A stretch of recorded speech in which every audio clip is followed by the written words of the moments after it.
Welcome to the 2025 Mazda CX-50 Hybrid. We did a first drive a few months ago, and now that I've had it for 2 weeks, we'll go through a quick perks, quirks, and irks if you are looking at picking up this compact hybrid crossover. So baseline numbers, it is a 2.5 liter four-cylinder engine, 219 horsepower, and because it's Toyota's RAV4 engine, Toyota does not publish torque figures. So Mazda's website has 163 pound-feet of torque. That is the gasoline engine only. No official torque figures have been released. It is an eCVT, and it runs through an all-wheel drive system. So let's start off with the perks, and the first one right away is going to be fuel consumption. It is at 6.2 liters per 100 kilometers combined, and on a 55-liter fuel tank of regular fuel, you can go a little under 900 kilometers on a full tank of fuel between the fuel itself and the battery. Now, results may vary. It's not going to be that case all the time, but Natural Resources Canada does have it rated at 6.2 liters per 100 kilometers. Next up is the long list of standard safety, and some of the highlights include your blind spot monitoring, rear cross traffic alert, lane departure warning, lane keep assist system, forward collision warning, and a bunch of other ones. So good job on that. And again, standard safety, so it doesn't matter if you get the GSL trim, which is the base, Kuro, which is the middle, or the GT, which is the top. Another benefit here is, and it's not new, but it's still a benefit, you can actually use the screen as a touch screen for Apple CarPlay. So you have the option to either touch it or use the HMI commander, which is their rotary dial. So it's what I like to call a touch or turn system. And it wasn't always the case because Mazda had blocked it out for a few years. So thankfully it's here now. And it's a little hard to reach for me and my set driving position. I can't reach it without lunging forward a bit, but my passenger can reach it, and if there's something I really want, I'll just, lean forward a couple of inches. You do get the wireless trio here, which is Apple CarPlay, Android Auto, and wireless charging. Standard fare, so pretty nice move there. And in typical Mazda fashion, it is a very upscale and premium interior. Lots of nice, soft touch materials, very elegantly designed.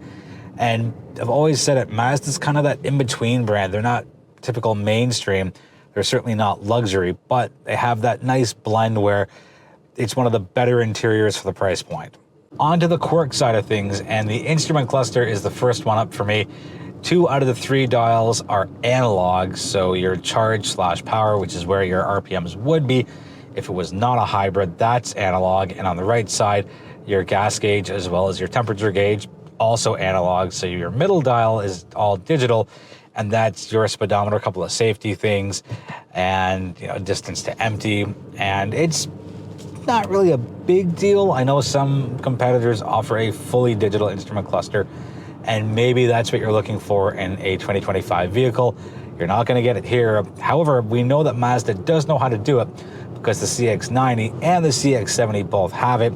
And I feel the new CX-5, which is out, I think, 26, maybe 27. I can't see it without a fully digital instrument cluster. Next up on the quirks are the names of the drive modes. So it's normal, power, and trail. And it's a little odd that there's no eco setting here, given that it is a hybrid. Trail, I feel, could be doubled up as snow because you're using it to get additional traction. Power is quote-unquote sport for what almost everybody else calls it. Another quirk here are the interior color options, and each trim gets a different one. GSL gets black, the Kuro gets red, and what I have here in the GT, they call it terracotta. I'm going to call it tan. It's what it reminds me of. I don't know if it's the best use of resources. Definitely separates all 3 different trims. Here's an interesting one. The hybrid is 1.38 inches taller than the gasoline model because the battery's got to go there and the whole vehicle gets lifted up. And Mazda has very creatively and quirkily hidden that by adding larger wheel cladding over the arches. So it doesn't have that blatant look of being taller. They've tried to not quite mask it, but keep it consistent between the gasoline and the hybrid versions. On to the irk side of things, and if I'm spitting out nearly 50 grand, I want my heated steering wheel to be fully heated. Not the case here. It's just the left and right side that's heated. top and bottom, there are no heating coils here, and I don't get it, Mazda. Like, I just don't. Come on, Mazda. It's such a small thing, but it's such a noticeable thing, especially in the Canadian market. Now, maybe other markets you keep it half and half, but it's a pretty big irk. My biggest irk here with the CX-50 hybrid is the drive feel. And every other Mazda I've driven since I've started doing this in 2013 has had an exceptional, excellent, engaging, enthusiastic drive feel to it. And I just don't get that here. And I realize it's not the same as a full gasoline vehicle, and the hybrid powertrain isn't exactly laid out the same way.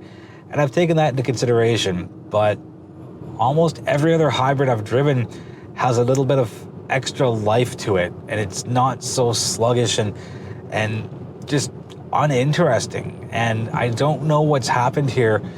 On the first drive, we only had the car for 4 or 5 hours, as opposed to the 2 weeks I've had it this time around. I didn't really notice it the first time around with the first drive. We were more focused on getting the overall impression and how it was laid out. And yes, driving had a bit to do with it. And I don't recall it being so lethargic. And, maybe that's just the few hours the first time versus 2 weeks this time.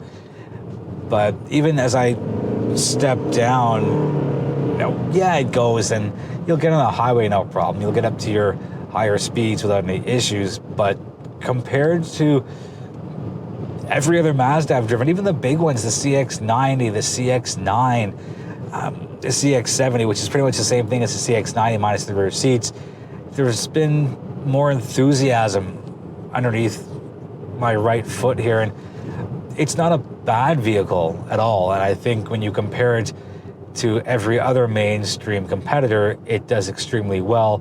But for Mazda, who prides themselves on having such exciting and engaging driving dynamics, the CX-50 hybrid just falls a lot shorter than it should for me.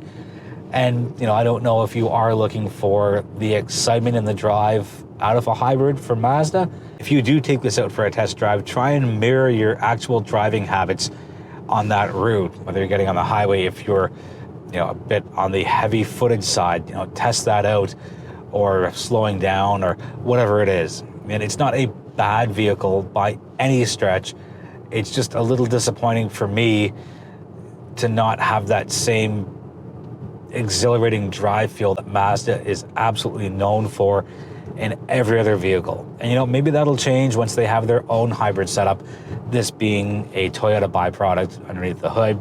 This is a very minor irk, and I get it that Mazda's a smaller manufacturer, but they're really late to the hybrid game. They just put out the CX-90 and CX-70 as far as plug-in hybrids go, and that's their own technology.